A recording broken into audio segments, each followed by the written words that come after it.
तो राजस्थान में अभी तक तो गहलोत बनाम पायलट था, लेकिन अब गहलोत बनाम राज्यपाल भी होता दिख रहा है, क्योंकि इस वक्त सारे जो गहलोत खेमे के विधायक है कांग्रेस के, वो राजभवन में धरने पर बैठे हैं। राजस्थान में यह सियासी ड्रामा पिछले कई घंटों से जारी है। इस समय राजभवन पर सबकी नजरें बनी हुई हैं। राज्यपाल कलराज मिश्र और मुख्यमंत्री अशोक गहलोत के बीच में बातचीत हुई। साथ ही विधायक भी धरने पर बाहर लॉन पर बैठ गए हैं।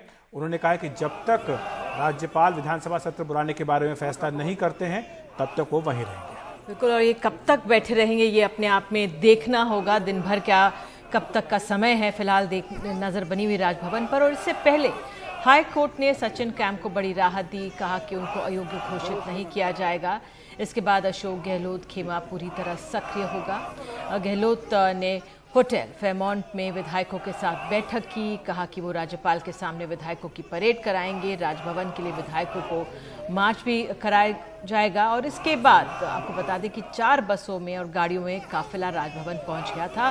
राजभवन में अशोक गहलोत राज्यपाल से मिले और जिस तरह से बता रहे हैं कि इस समय भी वहां पर मौजूद हैं, नारेबाजी कर रहे हैं। मुख्यमंत्री राजभवन में अंदर हैं और विधायक बाहर बैठे हुए हैं। वो हाउस बुलाओ और इंसाफ का नारा दे रहे हैं। और कुछ देर में राज्यपाल भी बाहर आए। उन्होंने कहा था कि विधायकों से मुलाकात की है। हालांकि बताया जा रहा है कि राज्यपाल ने अशोक गहलोत से कहा है कि वो अभी सत्र बुलाने पर हाँ नहीं कह सकते। मामला सुप्रीम कोर्ट में विचाराधीन है, तो कानूनी राय लेंगे। और इस बीच अशोक गहलोत कैंप ने साफ कर दिया है कि जब तक राज्यपाल सत्र नहीं बुलाते तब तक वो राजभवन के जो परिसर है, जो लॉन्स है, वहीं पर बैठे रहेंगे। और हमारे साथ हमारे खास मेहमान आपको बता दें, विनोद अग्निहोत्री वरिष्ठ पत्रकार और श्रवण गर्ग वरिष्ठ पत्रकार हमारे साथ जुड़ गए हैं। साथ ही हमारे सहयोगी सौरभ शुक्ला भी मौजूद है। पहले हम सौरभ के पास ही चलेंगे। सौरभ, तो इस समय वहां पर क्या चल रहा है, क्या अपडेट? इस समय निधि जी चाय चल रही है अंदर। विधायकों को गवर्नर साहब चाय पिला रहे हैं। पहले बिस्किट और बिस्लरी की बोतल आई थी। उसके बाद विधायकों से बात करने की कोशिश की उन्होंने। गहलोत साहब ने उनको कहा कि उनका ये संवैधानिक अधिकार है, विधानसभा से पास किया हुआ प्रपोजल है और आपको संविधान के अनुसार बुलानी पड़ेगी असेंबली। वो एक शॉर्ट असेंबली चाहते हैं और वो चाहते हैं कि उसमें विश्वास प्रस्ताव लाएं। लेकिन गवर्नर साहब ने कहा कि वो पूरा जो मामला है, जो विधायकों के जो नोटिस वाला है, वो सुप्रीम कोर्ट में लंबित है। तो वो उनके प्रपोजल को वेरीफाई करवा रहे हैं, यानी परीक्षण करवा रहे हैं और लीगल राय ले रहे हैं। तो अशोक गहलोत साहब ने कहा कि फिर आप लीगल राय ले लीजिए, संवैधानिक राय ले लीजिए, और जब तक आप ये मुतमईन ना हो जाएं कि हमारा जो प्रपोजल है वो पूरी तरीके से संवैधानिक है, तब तक हम नहीं जाएंगे। हमें आप तारीख बता दीजिए, मंगल का दिन दीजिए या बृहस्पतिवार या शनिवार का, आप एक दिन दे दीजिए, तब मैं अपने विधायकों को लेकर चला जाऊंगा। लगातार विधायक वहां पर बैठे हैं, नारेबाजी भी चलती रही। उसके बाद कलराज मिश्रा साहब बाहर आए, अशोक गहलोत के साहब उनको चुप कराया गया और उन्होंने साफ कह दिया कि जब तक कलराज मिश्रा जी गवर्नर साहब उनको तारीख नहीं देते असेंबली बुलाने की, तब तक वो धरने पर बैठे रहेंगे। यहाँ तक कि कुछ विधायक कह रहे हैं कि टेंट भी मंगवा लेंगे, अंदर ही सोएंगे। फेयरमाउंट में रिजॉर्ट में रहना है तो यहाँ पे भी संविधान बचाने के लिए वो धरने पर बैठ सकते हैं। तो जो तस्वीरें निधि जी हम लोगों ने दिल्ली में अक्सर कवर किया है, दिल्ली में हमने कवर किया है, वो अब वो यहाँ पर भी देखने को मिल रहा है। राजस्थान में भी देखने को मिल रहा है कि मुख्यमंत्री तमाम विधायकों के साथ यहाँ पर है, पूरा मंत्रिमंडल अंदर मौजूद है, स्वास्थ्य मंत्री, परिवहन मंत्री, सब कोई अंदर मौजूद है और सब यही वहाँ पर धरना देकर के मांग कर रहे हैं कि विधानसभा सत्र जल्दी बुलाया जाए। कल प्रपोजल पास करके लेटर देने आए थे गहलोत साहब। उन्होंने शाम को लगभग 7:15 बजे लेटर दिया था कलराज मिश्रा को, और जब सुबह तक उनको जवाब नहीं मिला तो हाईकोर्ट के वर्डिक्ट के बाद इन्होंने फोन पर बात की थी कलराज मिश्रा से और कलराज मिश्रा से कहा था कि वो सोमवार को विधानसभा सत्र बुलाना चाहते हैं। इस पर कलराज मिश्रा ने कहा कि वो अभी बताएंगे। उसके बाद उन्होंने पूछा कि क्या मैं आपके पास विधायकों को लेकर आ सकता हूं? कलराज मिश्रा ने कहा कि आप आ सकते हैं। लगभग यहाँ 2:30 बजे के करीब निधि मैम यहाँ पर सारे विधायकों को लेकर पहुंचे थे 4 बसों में, और अब शाम के 5 बज गए हैं। लगभग 2.5 घंटे से ये हाई प्रोफाइल ड्रामा अंदर चल रहा है। बीच बीच में नारेबाजी होती है, फिर शांत हो जाती है। और इस बीच यहाँ पर जो बीजेपी की भी एक प्रेस कॉन्फ्रेंस हुई। बीजेपी ने प्रेस कॉन्फ्रेंस में आरोप लगाया कांग्रेस से कि ये समय है काम करने का, कोरोना के वक्त में सरकार या तो रिजॉर्ट में रहती है और अब ये धरने पर बैठ गए आकर के। तो तमाम आरोप प्रत्यारोप का दौर जारी है और इस बीच हाईकोर्ट से कोई खास राहत नहीं मिली थी। यही वजह है कि अशोक गहलोत अपना शक्ति प्रदर्शन करने के लिए अपने विधायकों को लेकर के गवर्नर के यहाँ पहुंचे और गवर्नर साहब ये कह रहे हैं कि मैं तुरंत निर्णय नहीं दूंगा आपको, मैं जब तक वेरीफाई नहीं कर लूंगा आपका प्रपोजल तब तक निर्णय नहीं दूंगा, जबकि हालांकि कोई मेल नहीं है। नोटिस जो है सुप्रीम कोर्ट की जो कार्रवाई है, सुनवाई है, वो स्पीकर के नोटिस को लेकर के है और ये मामला पूरी तरीके से अलग है। सौरभ शुक्ला, तो आप नजर बना करके रखिए वहां पर पर कि वहां क्या हो रहा है, पल पल की जानकारी हम आपसे लेते रहेंगे। हमारे साथ दो खास मेहमान मौजूद है, विनोद अग्निहोत्री वरिष्ठ पत्रकार, श्रवण गर्ग वरिष्ठ पत्रकार हमारे साथ जुड़े हुए हैं। श्रवण जी, मैं आपके पास सबसे पहले आना चाहूंगा, एक तरह से कहें कि यह संवैधानिक संकट बन गया है, खड़ा हो गया है, क्योंकि मुख्यमंत्री चाहते हैं कि वो विधानसभा का सत्र बुलाया जाए ताकि वो अपना विश्वास मत ले सकें। दूसरी तरफ राज्यपाल कह रहे हैं कि मामला सुप्रीम कोर्ट में चल रहा है, वो ये भी कह रहे हैं कि कोरोना के मामले बढ़ रहे हैं, इसलिए कोरोना के चलते मैं विधानसभा का सत्र नहीं बुला सकता हूं। तो इसमें राज्यपाल जो कह रहे हैं कि आपको लगता है कि ठीक पोजीशन है, क्योंकि संविधान तो साफ तौर पर यह कहता है कि अगर मंत्रिमंडल सिफारिश करे तो राज्यपाल के ऊपर जो बाध्यकारी होती है। देखिए, राजस्थान का पूरा संकट 1 मिनट में खत्म हो जाएगा अगर राज्यपाल विधानसभा का सत्र बुला लें, पर उसके बाद तो पूरा मामला खत्म हो जाएगा, पूरी बाजी सचिन पायलट के हाथ से, भारतीय जनता पार्टी के हाथ से निकल जाएगी। तो पूरा पेच ही यही है कि विधानसभा का सत्र नहीं बुलाना है और गहलोत को अपना बहुमत साबित करने का मौका नहीं देना है। तो ये इसमें जो दूसरा मुद्दा है वो ये कि गहलोत जिस तरह से कॉन्फ्रंटेशन की तरफ जा रहे हैं वो थोड़ा सा गलत कर रहे हैं। वो अगर पूरे ठंडे दिमाग से चीजों को लेते, जिस तरह की भाषा वो बोल रहे हैं, जिस तरह का टकराव वो कर रहे हैं, लग रहा है कि केंद्र चाहता है कि गहलोत इस तरह से बढ़े और राज्य में एक ऐसी स्थिति बन जाए कि राष्ट्रपति शासन लगाना पड़े। तो श्रवण जी, जो आपने बात कही कि अशोक गहलोत को भी ठंडे दिमाग से आगे बढ़ना चाहिए, विनोद जी, लेकिन वाकई में क्या इतना आसान होगा? अभी तो मांग की जा रही है कि विधानसभा का सत्र बताइए और विश्वास मत फ्लोर में होगा, लेकिन जो आंकड़े हैं विधायकों के वो 102 हैं, 100 के करीब 102 या 104 हो सकते हैं। क्या उसमें तब तक कुछ तब्दीली आ सकती है? क्या जल्दबाजी या जो जल्दी दिखा रहे हैं अशोक गहलोत, या जो चाहते हैं अपनी सरकार बचाना चाहते हैं और क्यों ना बचाएं, ये इसलिए कर रहे हैं कि कई और विधायक कहीं छिटक ना जाएं? देखिए निधि, जब इस तरह का संवैधानिक संकट किसी भी सरकार, किसी भी राज्य में आता है तो दो लोगों की भूमिका बहुत महत्वपूर्ण होती है। विधानसभा के अंदर विधानसभा अध्यक्ष की और राज्य के अंदर राज्यपाल की। राज्यपाल आमतौर पर केंद्र सरकार के प्रतिनिधि होते हैं और आज तक तो मैंने कोई ऐसा राज्यपाल देखा नहीं अपने पत्रकारी जीवन में, श्रवण जी मुझसे भी वरिष्ठ हैं, कि जिसने केंद्र सरकार की इच्छा के विरुद्ध कोई कार्य किया हो। तो राज्यपाल हमेशा वही करते हैं जो केंद्र सरकार की मंशा होती है, क्योंकि केंद्र द्वारा नियुक्त होते हैं, वो निर्वाचित नहीं होते। तो जाहिर है जो इसको केंद्र जो अपॉइंटिंग अथॉरिटी है वो सेंट्रल गवर्नमेंट है, तो अपॉइंटिंग अथॉरिटी जो चाहेगी वही होगा। इसलिए राज्यपाल के हर एक्शन को केंद्र सरकार के एक्शन के रूप में देखा जाता है। यहाँ पर जो है, अभी जैसा अखिलेश ने भी कहा कि मंत्रिमंडल की अगर संस्तुति है तो राज्यपाल को विधानसभा का सत्र बुलाना होगा। लेकिन अतीत में भी उत्तर प्रदेश में एक बार ऐसा उदाहरण आ चुका है जब मुलायम सिंह जो है उस सदन में बहुमत साबित करने की मांग कर रहे थे 2006 में, और उस वक्त तत्कालीन राज्यपाल जो थे वो विधानसभा का सत्र नहीं बुला रहे थे और केंद्र में तब यूपीए की सरकार थी। तो कुछ पाप जो अतीत में हुए हैं वो भी इस समय इनको कांग्रेस को काटने पड़ रहे हैं। तो ये कोई राज्यपाल की भूमिका हमेशा जो है इस तरह की होती रही। और कलराज मिश्रा जी उत्तर प्रदेश के भाजपा के वरिष्ठ नेता रहे हैं और वो स्वयं, जब राज्यपाल रमेश भंडारी थे उत्तर प्रदेश में, तब वो स्वयं राजभवन में जाके उन्होंने धरना दिया था और राजभवन का घेराव किया था बीजेपी ने, मुझे मालूम है। उसमें कलराज जी भी थे धरना देने वालों में। तो कलराज जी को भी समझना चाहिए कि रमेश भंडारी की भूमिका में न रहे तो ज्यादा अच्छा है।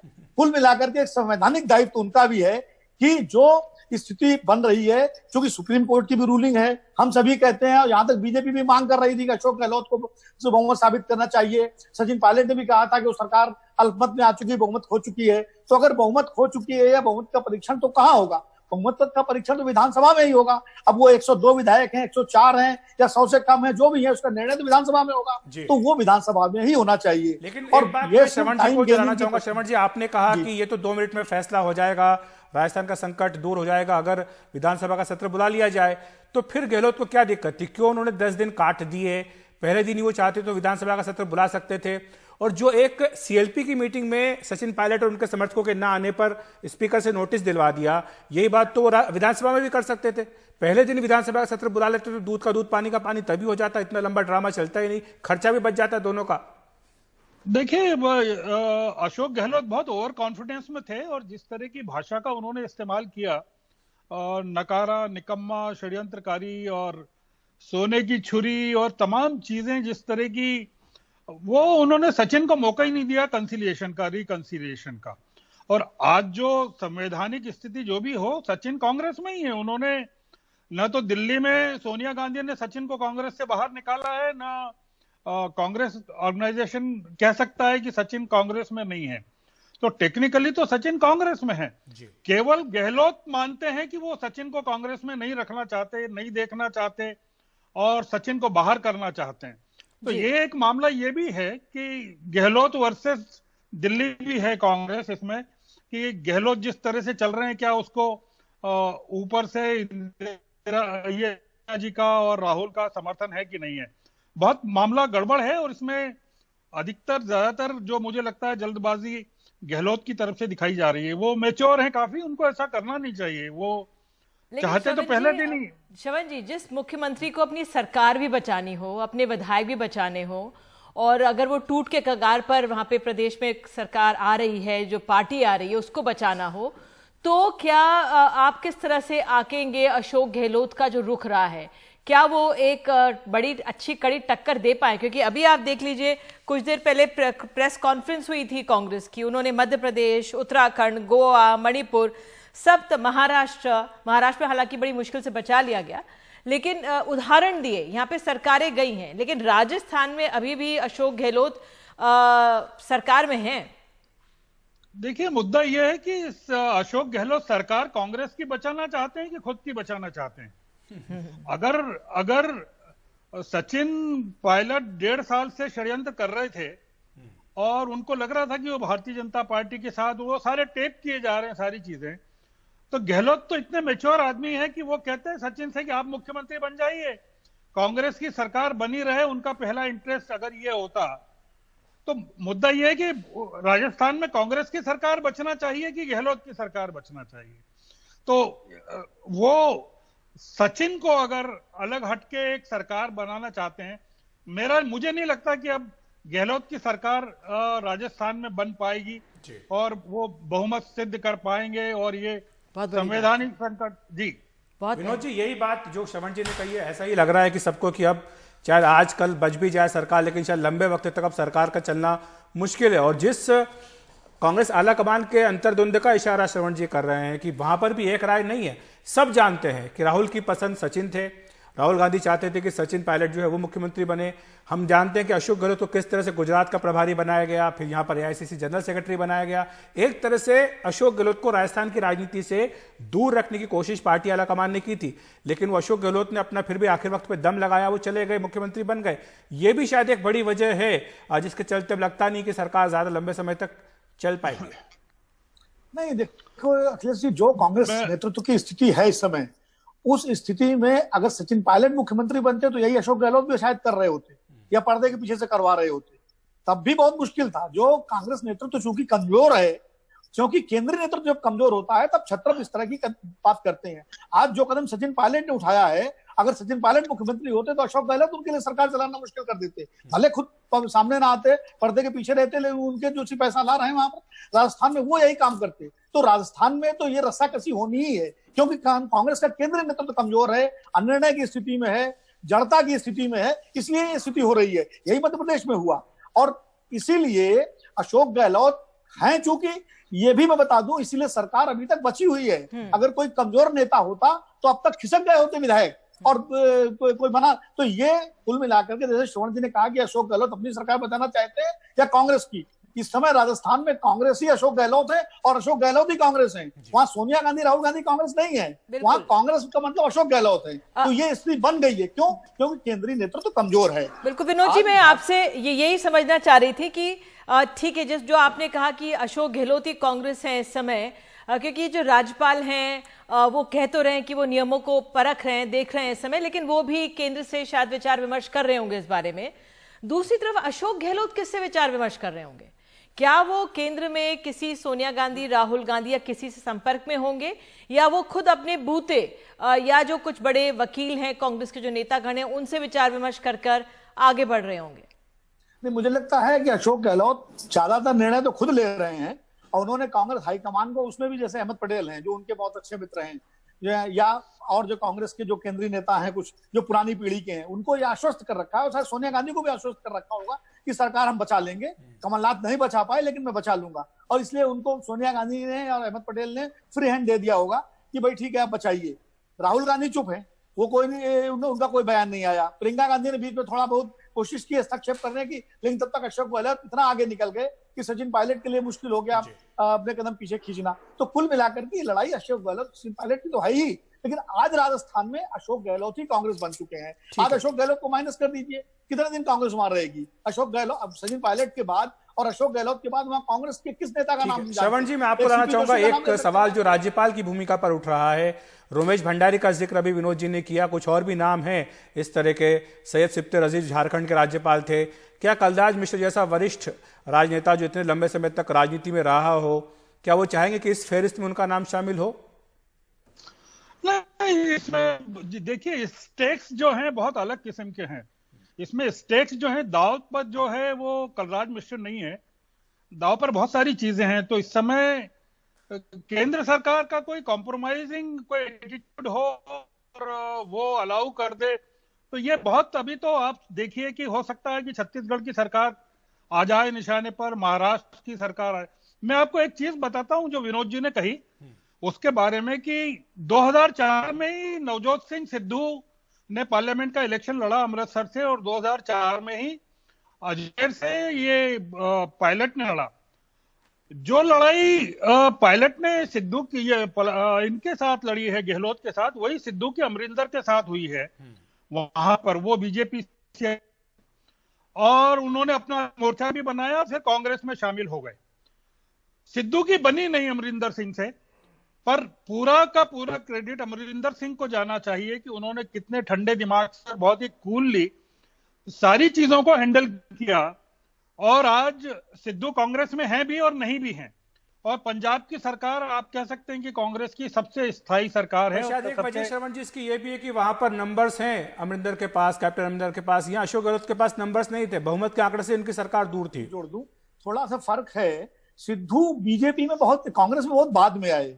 सिद्धू की लड़ाई वहां अकाली दल से थी। जब वो बीजेपी में 2004 से जब अमृतसर से चुने गए थे, तब वो अकाली दल से लड़ रहे थे। वो प्रकाश सिंह बादल और सुखबीर बादल से लड़ रहे थे, और उसी लड़ाई के चलते बीजेपी में उनको जगह नहीं मिली, क्योंकि उनका गठबंधन अकाली से मजबूत था बीजेपी का, और सिद्धू को कांग्रेस में आना पड़ा। और सिद्धू का कांग्रेस में वो आधार नहीं है जो सचिन पायलट का आधार है। सिद्धू के साथ विधायक भी नहीं है वहां, सिद्धू वहां अकेली एंटिटी है। सचिन पायलट अकेले नहीं, सचिन पायलट फेरिस्त गिना रहे हैं कि किस तरह से अब वो छत्तीसगढ़ का कह रहे हैं। वहां पर भी जो सिंहदेव साहब है वो नाराज चल रहे हैं। महाराष्ट्र में तो पूरी कांग्रेस पार्टी शिवसेना एनसीपी गठबंधन से नाराज है। तो एक के बाद एक राज्य जो है वो निशाने पर आते जा रहे हैं। कहने का मतलब क्योंकि बीजेपी के अंदर तो आवाज आप बुलंद नहीं कर सकते, तो कांग्रेस ही फिलहाल निशाने पर। एक छोटा सा ब्रेक हम लेते हैं श्रवण जी और विनोद जी, एक ब्रेक के बाद आते हैं और चर्चा को हम जारी रखेंगे।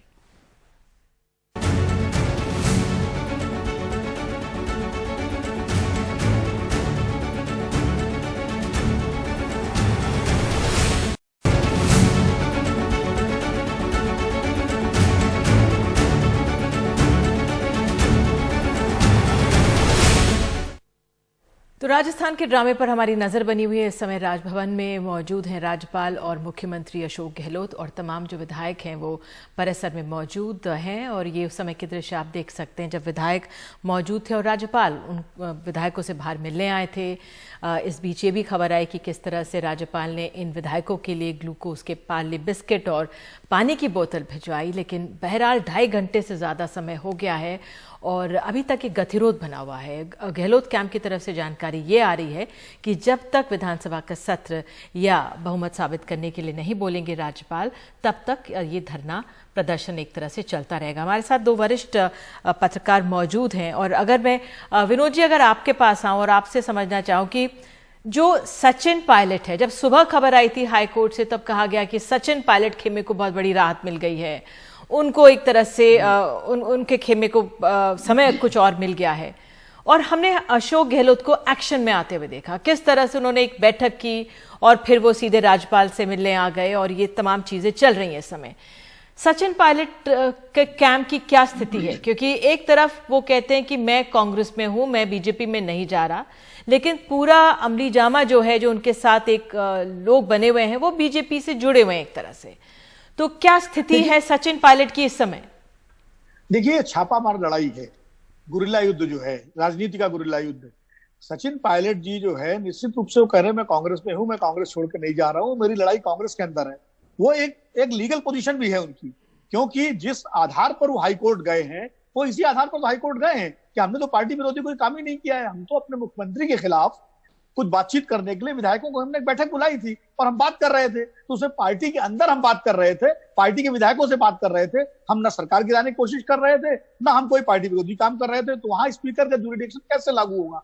इसलिए सचिन का ये पब्लिक स्टैंड, अभी वो कह ही नहीं सकते कि वो बीजेपी में जा रहे हैं या जाएंगे, जब तक कोर्ट का पूरा मामला निपट नहीं जाता है और जब तक ये विधानसभा से पटाक्षेप नहीं हो जाता। सचिन आगे क्या करेंगे ये उसके बाद तय होगा, क्योंकि सचिन अगर अभी ये कह देंगे कि मैं बीजेपी में जा रहा हूं या कांग्रेस छोड़ रहा हूं या कांग्रेस में नहीं हूं, तो उनका कानूनी स्थिति उनकी कमजोर हो जाएगी और कानूनी स्थिति कमजोर हो जाने से उनकी राजनीतिक स्थिति भी कमजोर हो जाएगी। इसलिए अभी वो उनका स्टैंड यही है कि वो कांग्रेस में है, कांग्रेस में रहकर ही लड़ाई लड़ेंगे। आगे क्या स्टैंड लेते हैं ये पता लगेगा जब विधानसभा का सत्र का बुलाया जाता है, वहां क्या स्थिति बनती है और सुप्रीम कोर्ट क्या फैसला देता है। ठीक है श्रवण जी, इसी सवाल को आगे बढ़ाते हुए आपसे जानना चाहूंगा कि अगर विधानसभा का सत्र बुला लिया जाता है, क्योंकि देर सवेर तो बुलाया ही जाएगा, क्योंकि राज्यपाल के पास इससे ज्यादा कोई विकल्प होते भी नहीं, उनके सीमित अधिकार इस तरह के मामलों में होते हैं, तो वो तो उन्हें बुलाना ही होगा।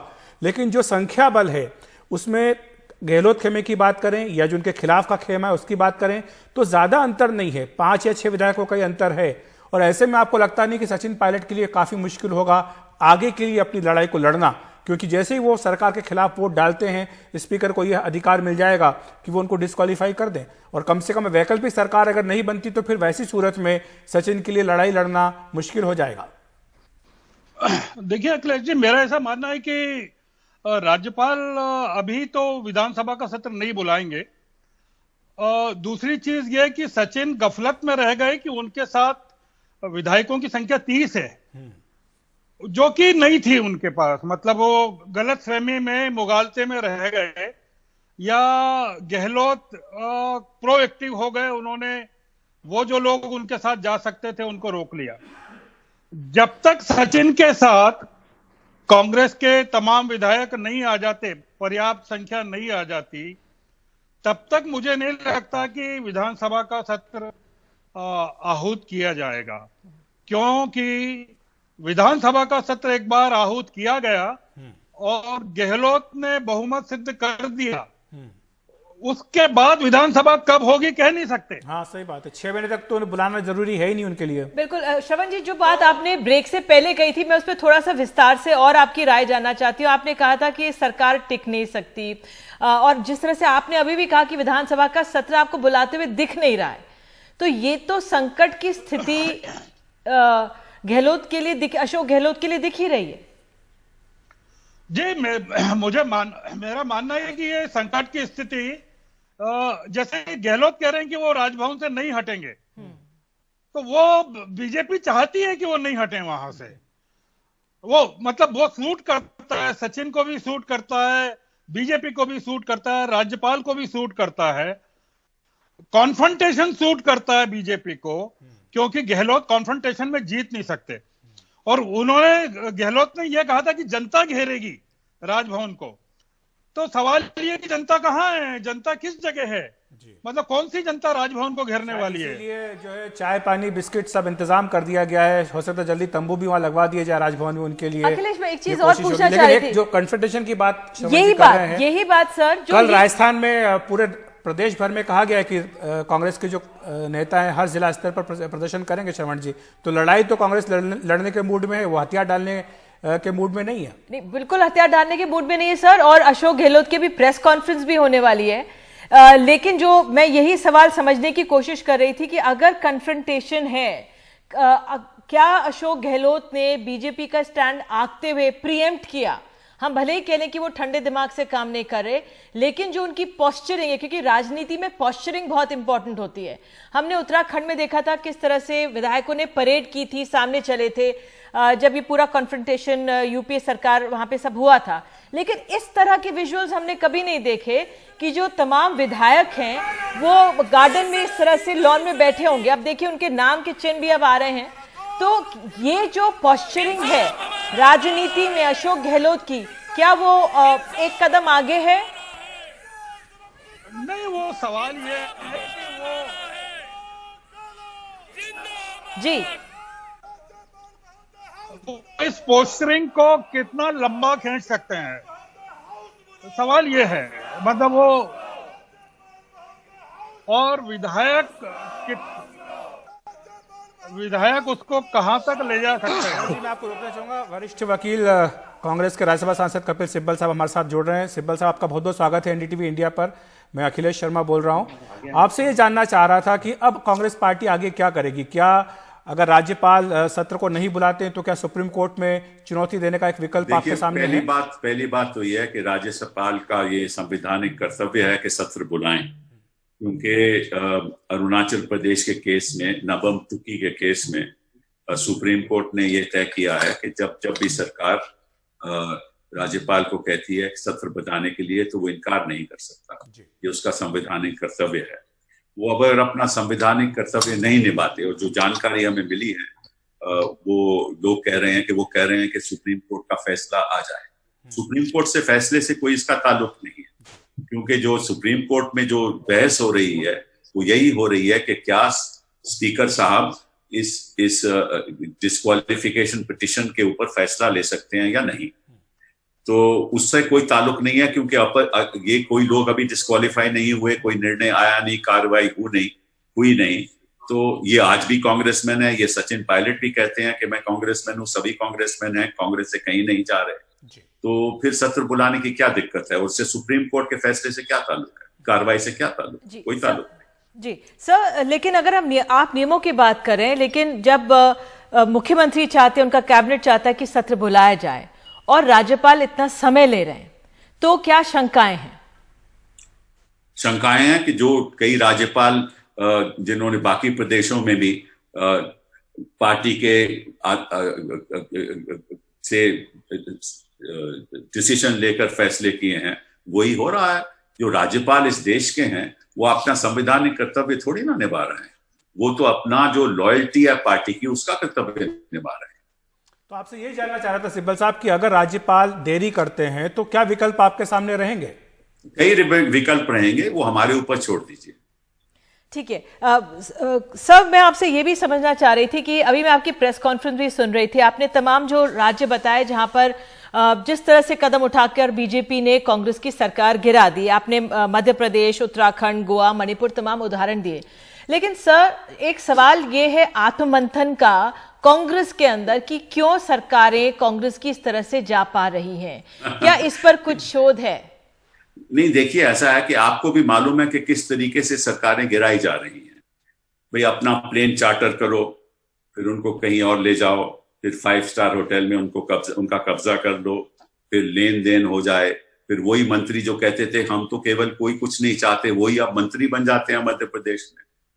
अभी मध्य प्रदेश में जो मंत्रिमंडल बना है, छोटा सा बना भी है, उसमें कितने लोग, सारे तो लोग तो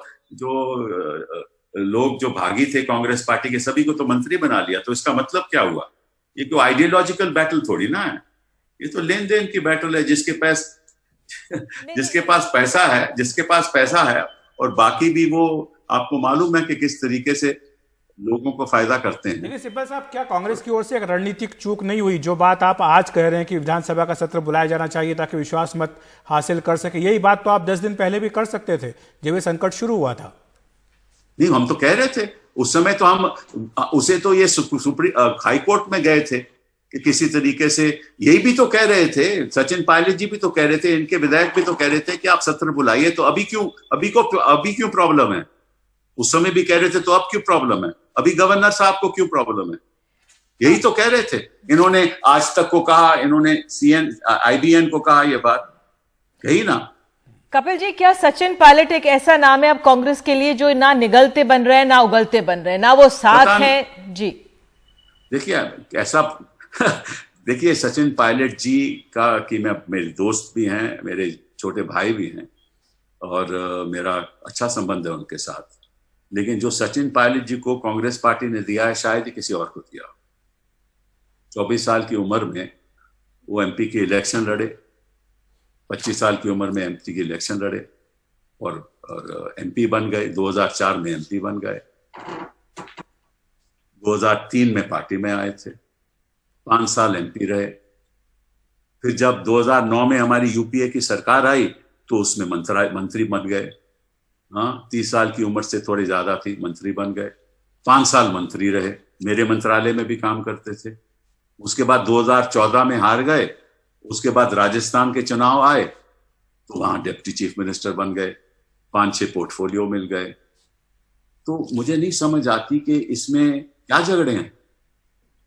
अभी वो कहते हैं, कुछ कह रहे हैं कि वो अगले साल मुख्यमंत्री बनना चाहते हैं, तो ये क्या मुख्यमंत्री बनने की लड़ाई है या किसी और चीज की लड़ाई है, मुझे नहीं मालूम। अभी कोई सुलह सफाई की गुंजाइश बची है सचिन पायलट के साथ? नहीं, देखो हम तो चाहते हैं, वो तो कह रहे हैं वो कांग्रेस में हूं, तो अगर कांग्रेस में है तो हमारे जो हमने मीटिंग बुलाई है उसमें आए। 13 जुलाई को मीटिंग बुलाई थी, उसमें नहीं आए। 14 को बुलाई थी, उसमें नहीं आए। वो भी नहीं आए, उनके विधायक भी नहीं आए, जो बाकी विधायक थे उनके साथ जो हरियाणा में बैठे हुए हैं वो भी नहीं आए। तो हमें समझ नहीं आती, अगर कांग्रेस में है तो मीटिंग में क्यों नहीं आते? कहते हैं हमने बीजेपी ज्वाइन नहीं करनी, अच्छी बात है नहीं ज्वाइन करनी, तो अपनी बात हमारे सामने आके रखें, क्या उनको और चाहिए, कब चाहिए, क्या चाहिए, ये बात हमारे सामने रखें, जनता के सामने रखें क्या कमी है। पर जब ये हो चुका था तय विधानसभा चुनाव के वक्त पे कि राहुल गांधी की पसंद सचिन पायलट थे बतौर मुख्यमंत्री, अशोक गहलोत को हमने देखा कि उनको राजस्थान गुजरात का प्रभारी बना दिया गया, केंद्र में महासचिव बना दिया गया, तो फिर सचिन पायलट को आप तभी मुख्यमंत्री बना देते, शायद ये बात आज यहां तक नहीं आती। मैं आपसे पूछना चाहता हूं, तो अभी सचिन पायलट के साथ कितने लोग हैं? वो खुद कहते हैं कि 20-22 लोग हैं, है ना जी। तो कांग्रेस पार्टी के राजस्थान की जो विधायक हैं वो कितने हैं? विधायक हैं कितने हैं? बिल्कुल 100 से ज्यादा है ना जी। तो अगर 20 इनके पास, 1 सेकेंड मेरी सवाल का जवाब देने दीजिए। तो जिसके पास 20 विधायक हैं वो कहेगा कि मुझे मुख्यमंत्री बना दो, तो कल कोई कहेगा कि 5 लोग कहेंगे मेरे साथ है, मुझे मुख्यमंत्री बना दो, नहीं तो मैं कहीं और चले जाऊंगा, किसी और होटल में चले जाऊंगा, साथ में 5 लोगों को ले लूंगा। बिल्कुल, उतावलापन और फिर आप कहते हैं कि आप कांग्रेसी हैं, फिर आप कहते हैं आप कांग्रेसी हैं, तो ठीक है कांग्रेसी हैं तो आके बातचीत कीजिए। और अगर आपको लगता है कि आपके साथ कोई बहुत बड़ा अन्याय हो रहा है तो उस अन्याय के बारे में, क्योंकि आप कहते हैं कि आप कांग्रेस से बाहर नहीं है, तो बात कीजिए, बताइए हमें क्या अन्याय है। जी बिल्कुल। कपिल जी और क्या चाहते हैं आप? जी बिल्कुल बिल्कुल सही आप कह रहे हैं सर।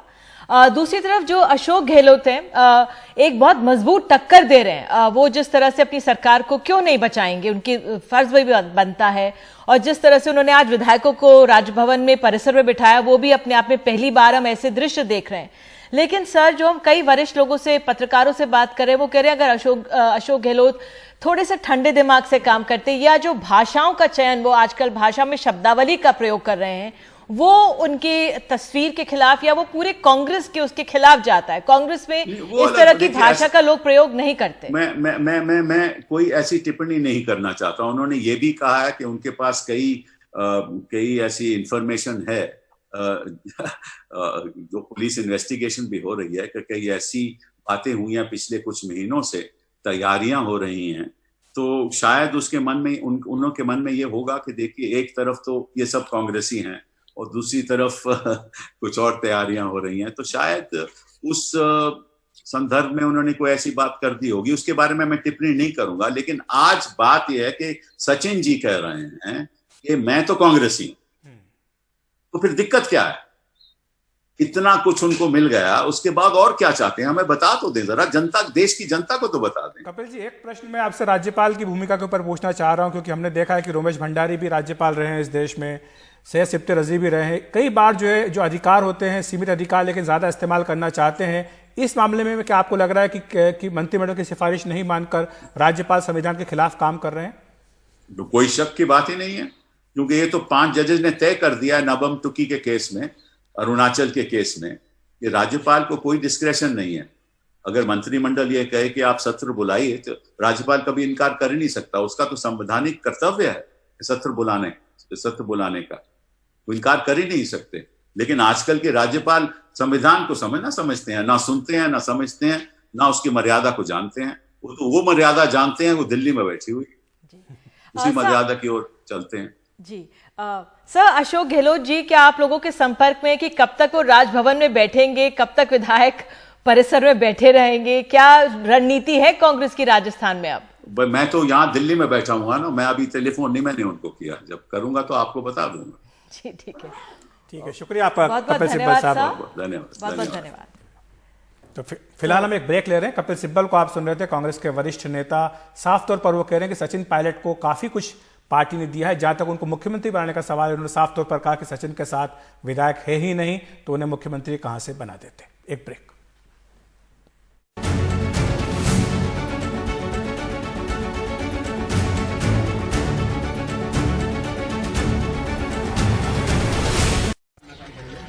विधानसभा सत्र बुलाने का पहल हमने खुद ने करी है, उसको विपक्ष को भी वेलकम करना चाहिए था।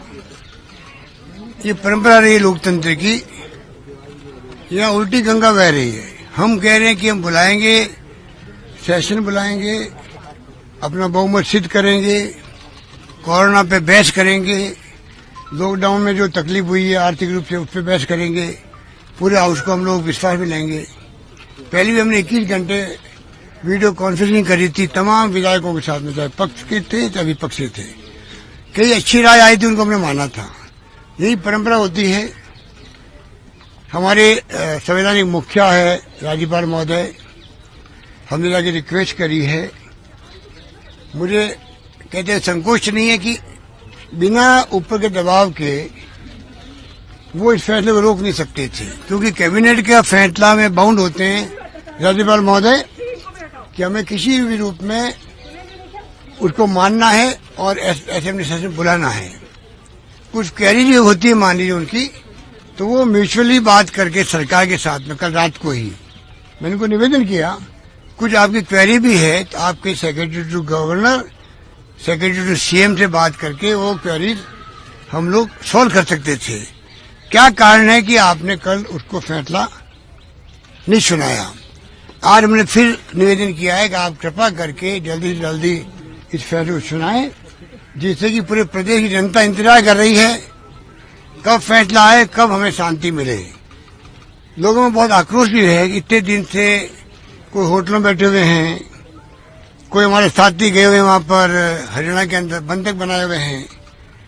हमने तमाम विधायकगणों को कहा है कि हमें गांधी जी के बताए हुए रास्ते पर, महात्मा गांधी के बताए हुए रास्ते पर चलना है। उसी रूप में हम यहाँ पर बैठे हुए हैं, उसी अप्रोच के साथ में हम बात कर रहे हैं। और मुझे यकीन है कि माननीय राज्यपाल महोदय कलराज मिश्र जी, जिनका अपना एक व्यक्तित्व रहा है, पक्ष विपक्ष उनका सम्मान करता है देश के अंदर, दुनिया दिल्ली के अंदर भी, और वो दबाव में नहीं आएंगे, क्योंकि संवैधानिक पद जो होता है, शपथ ली जाती है, उनको कई मौके ऐसे आते हैं जिंदगी के अंदर निर्णय करने के वक्त में, उनको बोल्डली निर्णय करना चाहिए। इतिहास में नाम तभी दर्ज होता है तब आप अपना संवैधानिक कर्तव्य पूरा करो। मैं यकीन करता हूं कि वो हमें जल्दी फैसला सुनाएंगे। उसके बाद में हम लोग चाहेंगे कि जल्दी जल्दी सेशन शुरू हो और तमाम समस्याओं के बारे में हम चर्चा करें। ये हम लोग ने तय किया, इसीलिए हम लोग यहाँ बैठे हुए हैं।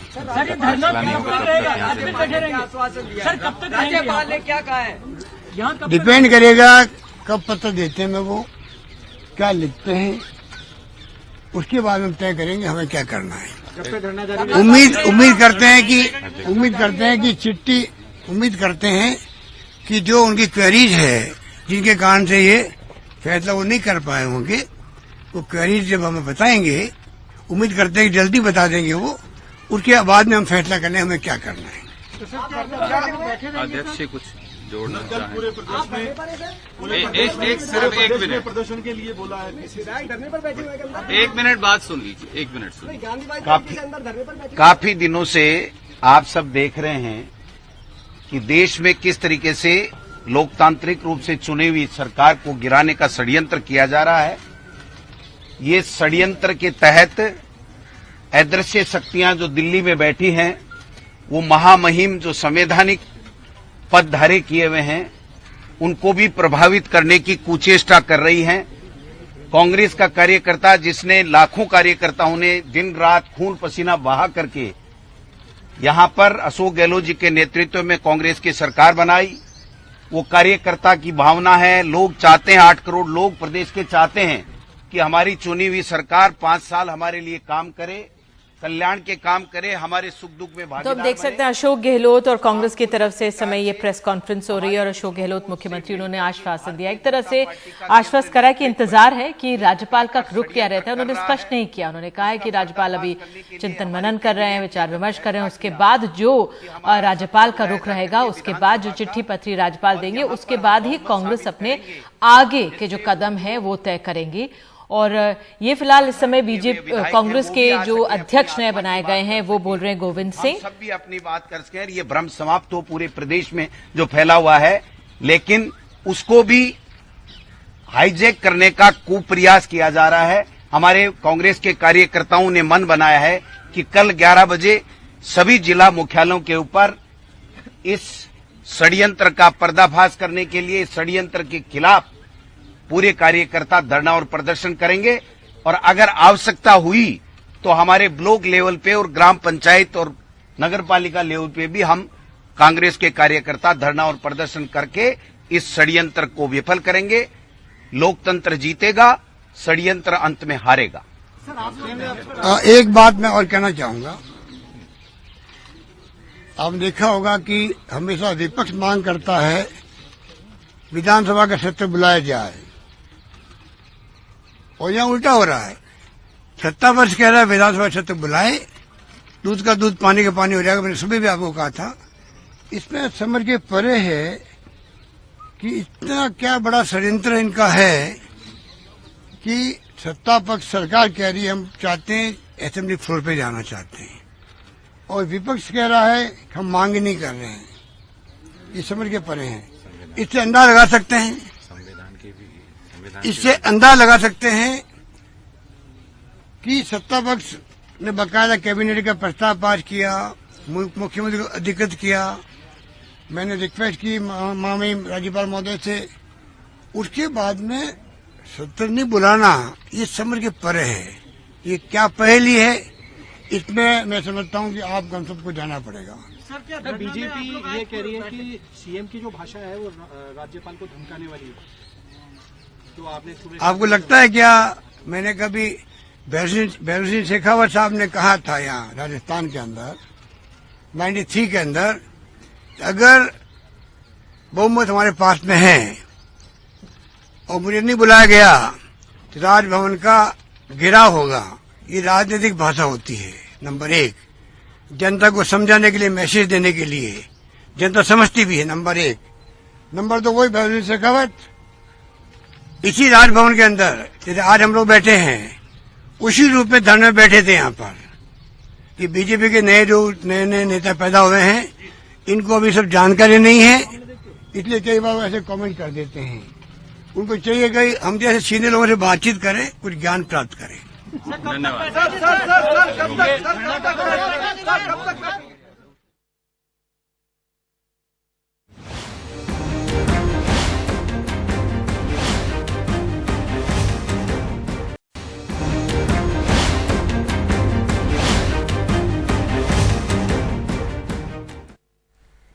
तो अभी आप मुख्यमंत्री अशोक गहलोत को सुन रहे थे, वो कह रहे हैं कि यहाँ उल्टी गंगा बह रही है। यहाँ पर सत्ता पक्ष चाहता है कि विधानसभा का सत्र बुलाया जाए, लेकिन राज्यपाल इसके लिए तैयार नहीं हो रहा है। हमारे साथ विनोद अग्निहोत्री जी श्रवण गर्ग बने हुए हैं। विनोद जी, आपके पास आना चाहूंगा। कल कांग्रेस पार्टी ने पूरे राजस्थान में विरोध प्रदर्शन करने का फैसला किया है। आपको लगता है कि ये लड़ाई जो है अब लंबी चलेगी, इसकी तैयारी कांग्रेस कर रही है? देखिए, कल ही जो कांग्रेस के प्रवक्ता है अजय माकन, उन्होंने एक बात कही थी। उन्होंने कहा था कि हम कोर्ट में भी जाएंगे और राजनीतिक लड़ाई भी लड़ेंगे। तो यानी कांग्रेस कोई भी विकल्प खुला नहीं छोड़ना चाहती है। जिस तरह मध्य प्रदेश में, कर्नाटक में कांग्रेस की हार हुई है बीजेपी के सामने, उसके राजस्थान में उसको लगता है कि वो मजबूत विकेट पर है, इसलिए वहां वो हर लड़ाई लड़ना चाहती है, क्योंकि अभी विधायक अशोक गहलोत के साथ हैं। इसलिए कांग्रेस अपने सारे पत्ते जो है इस्तेमाल करेगी। और ये बात सही है कि राज्यपाल को तो सदन बुलाना चाहिए, हम सब जानते हैं। तो ये मुद्दा लेके जब कांग्रेस जाएगी लोगों के बीच में, तो कहीं ना कहीं जनता के बीच में एक संदेश जरूर जाएगा कि राज्यपाल अगर सदन नहीं बुला रहे हैं तो कुछ गड़बड़ कर रहे हैं। तो इसको लेकर के कांग्रेस इसको एक मुद्दा बनाएगी। और कल को अगर अशोक गहलोत किसी राजनीतिक संकट में फंसते हैं तो वो कम से कम एक शहादत की मुद्रा लेकर के लोगों के बीच में जाएंगे। तो वो एक पूरी पेशबंदी भी है, एक दबाव बनाने की कोशिश भी है राज्यपाल के ऊपर भी, और जनता को एक संदेश देने की कोशिश भी है। जी श्रवण जी, अगर मैं आपसे पूछना चाहूं, आपने अशोक गहलोत का भी इस समय सुना है, उनका जो एक कदम ही कहना कि हम जनता के बीच जाएंगे, इस तरह से विरोध प्रदर्शन होंगे, क्या संकेत मिला आपको कि क्या हुआ होगा राजभवन के अंदर? देखिए, मुझे नहीं लगता कि विधानसभा का सत्र बुलाएंगे राज्यपाल। राज्यपाल मना नहीं कर रहे हैं बुलाने के लिए, और सचिन ने कह रहे हैं कि मैंने कांग्रेस छोड़ी है। ये एक बहुत बड़ी स्ट्रेटेजी है, और ये मान के चलना चाहिए कि न तो अभी सदन की बैठक बुलाई जाएगी, न औपचारिक रूप से सचिन छोड़ेंगे। ये जो गहलोत ने कहा है कि वो जनता के बीच जाएंगे, अब इसमें खतरा बड़ा ये है कि अगर जनता के बीच में उनको वो समर्थन नहीं मिला जो जिसको वो मान रहे हैं कि जनता उनके साथ है और जनता इसको एक आंदोलन के रूप में खड़ा कर देगी, तो बहुत बड़ी कांग्रेस के लिए किरकिरी होने वाली है। क्योंकि ये जो ढांचा कांग्रेस का है राजस्थान में, वो मूलतः सचिन पायलट का बनाया हुआ है प्रदेश अध्यक्ष के तौर पर। तो उसमें जो पकड़ है ग्रास रूट पर, वो सचिन पायलट की है। मतलब विधायक इस समय गहलोत के साथ हैं, ये ठीक है, वो कह रहे हैं। मैंने पहले भी कहा था कि विधायक कांग्रेस के साथ बहुत अहम बात कही है सर कि वाकई में ये देखना काफी अहम होगा कि किस तरह से, क्योंकि कोरोना का समय है, कितने लोग निकल कर आएंगे, किस तरह से एक पब्लिक परसेप्शन बनेगा, किस तरह से लोग जन समर्थन दिखा भी सकते हैं अगर पक्ष में भी होंगे। तो बहरहाल आप दोनों आए, बहुत बहुत शुक्रिया। और राजनीतिक घटनाक्रम हम राजस्थान का लगातार समझते रहेंगे। एक छोटा सा ब्रेक हम लेते हैं। नमस्कार।